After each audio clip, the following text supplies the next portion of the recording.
ba yan? Cellphone gamit ko. Nadala ko yung camera, wala namang memory. Dito sa banda rito, medyo malakas na dito eh. Ito yung cottage namin. Transit house pala. Tapos meron ding mga transit house dito sa taas. Ito yung cottage sa tabi ng sa tabi mismo ng river. Yan. Yan yung river. Dami yung tao.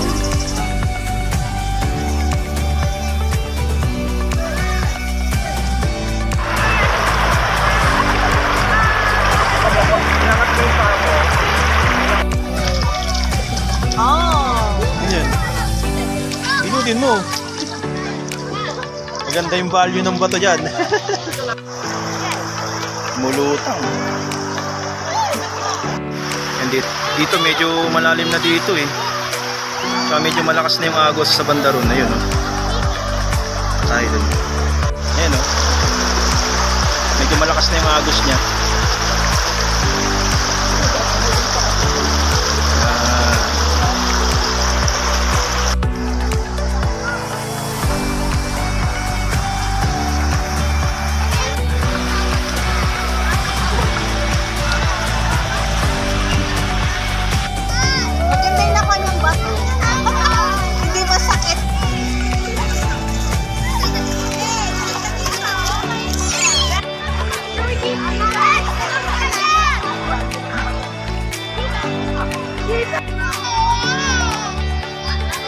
Pwede mo matulahin yan sa gabiga. Ako nasa lubi. Okay.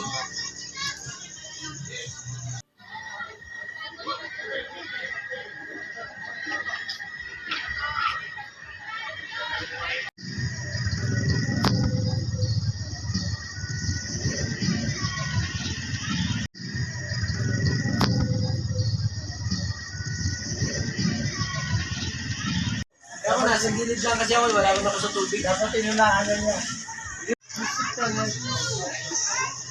Fireworks! Yang, bumababa na siya. Ayan. Puk na talaga yan.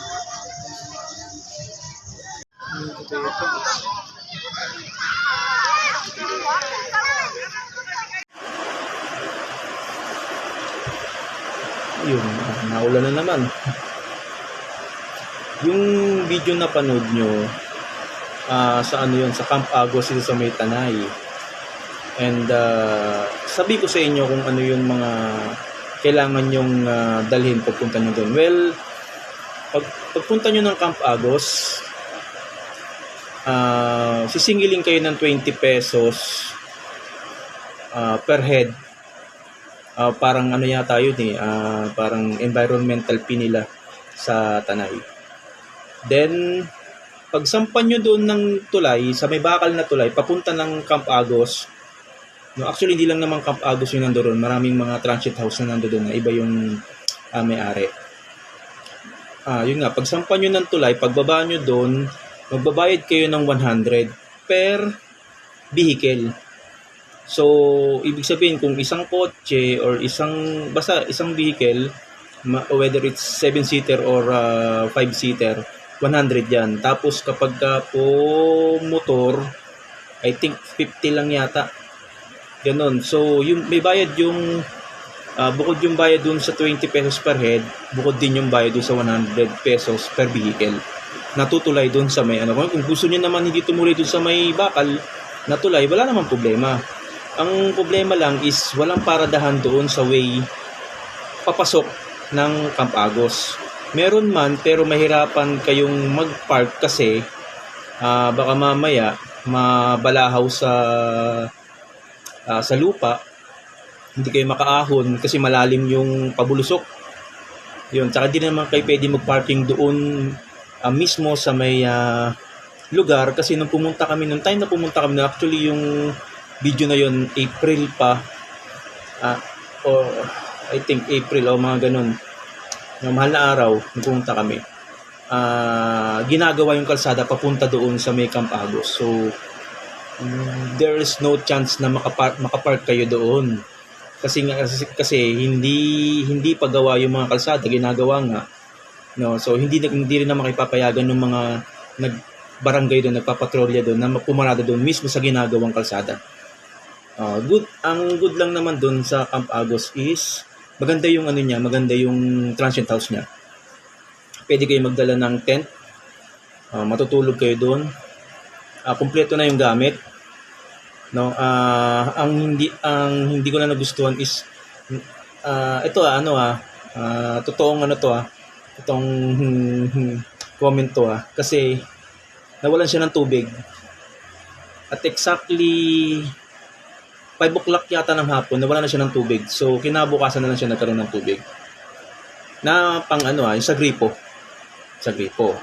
Yun. Then, dahil nga walang tubig doon sa gripo, so hindi rin kami makagamit ng CR. No, so ang nangyari, kung ano lang yung tubig na nandoon kasi nga hindi maka-flush yung CR, yun na lang yung ginamit namin. No, yung iba nag-CR na lang sa public CR, public toilet. No, maganda naman yung place, tahimik, kahit gabi, maliwanag yung mga bahay pero yung kalsada medyo ingat lang ng konti lalo na paglasing ka kasi mabato yung kalsada lalo na pagkagabi. Tapos hanggat maaari as much as possible is agahan nyo ng punta ron. Kasi dumadami yung tao. So yun nga, agahan nyo kasi parami ng tao. Ang batis or kasi yung tubig na umaagos, actually malakas yung current niya, yung flow ng tubig. Kayang tangayin yung mga 1-year-old na bata. So keep mind or pakitignan na lang yung mga kasama yung mga bata. Yun nga, kapag walang tao, maganda pa yung tubig, pero pagka meron ng tao, nabubulabog na yung tubig, marami siyang lumot kasi nga mabato. Tapos yun, ingat din kayo kasi may mga malalaking bato rin sa gitna. No. The rest is okay naman. Maganda naman yung nag-enjoy naman yung mga bata, no, na kasama namin, mga pamangkin ko tsaka yung anak ko. Nag-enjoy naman. Actually kasi maganda yung transit house kumpara sa mga napuntahan namin. Kung i-rate ko siya ng 1 to 10, nasa 8.5 siya, ganun. 8.5 kasi wala lang siya ng tubig. No, tapos pag gabi pala yung mismong batis or yung river o yung tubig, madilim siya doon sa papunta ng tubig. So medyo konting ingat lang, no. Yun lang. And kung pupunta kayo doon sa Camp Agos, ipin nyo lang, Camp Agos Tanay. Yun, pupunta na kayo doon. Kasi once na nakapunta naman, may mga karatula naman siya. Tapos may mga nag-guide naman kung paano yung pagpunta ron. Agahan nyo na lang ng punta or hanggat maaari, magpabook kayo ng mas maaga. No? At para hindi na rin, kasi nung time na pumunta kami doon, maraming tao, holiday yata yun eh. Malaraw, parang yun. Maraming tao. So, madaming nagpupunta ron, naglalakad lang. Iba naglalakad, diba? Siyempre, may on the spot naman doon na pag pumunta kayo doon, makakuha ka naman kayo ng slot. Kung hindi mo kayo makakuha ng slot, pwede nyo ilagay yung tent nyo doon sa may tabi ng river. Pwede kayo mag-camp doon. Hindi ko lang alam kung libre ang pagtayo ng tent doon sa may mismong river. Ask nyo na lang doon or mag-inquire kayo sa Facebook ng Camp Agos Tanay. Yun lang po. Maraming salamat.